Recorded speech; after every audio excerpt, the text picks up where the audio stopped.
Everybody stop talking! I see you over there. Hey, you're not being a good listener. Hello everybody, it is I, the hired teacher Nick Barry, and today we're going to talk about how to get that quiet classroom by not having a quiet classroom. Now, let me start off by saying there are a lot of teachers out there that have this mindset that the classroom has to be absolutely quiet in order for learning to happen. Now, a lot of these teachers will just be standing in front of the classroom or sitting behind their desk as their students complete handout sheet after handout sheet, and they'll think that that's good teaching. Allow me to state for the record, however, I am making a generalization. This is by no means true across all school boards, across all teachers. Although current mindsets are changing about this topic. Schools want that interaction now. They want collaborative learning. They want that kind of growth mindset that builds upon the fact that it's okay to be loud. Learning happens at all levels of sound, but there are still those times when independent work needs to happen. And that's what I'm going to talk about today. Not what kind of work that students should be completing during these independent assessments.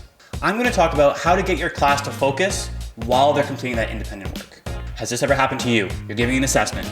Could be a test, could be an assignment, whatever. You've set the expectation that they're going to be quiet. The classroom falls in a hush. Things sound perfect, but there's a tension. A student scrapes their chair on the floor.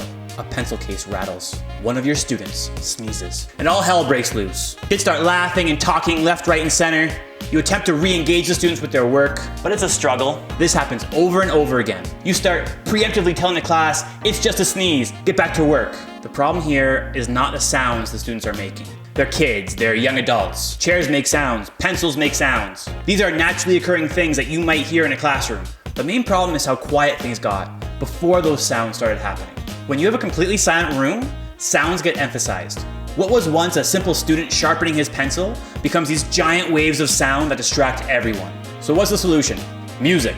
Now, I'm not talking about contemporary lyrical music like Bruno Mars or Taylor Swift. The kind of music I'm talking about are those slower melodies, or music that students can easily concentrate to. Some of my favorite music to use in class is literally called concentration music. YouTube has loads of these videos readily available.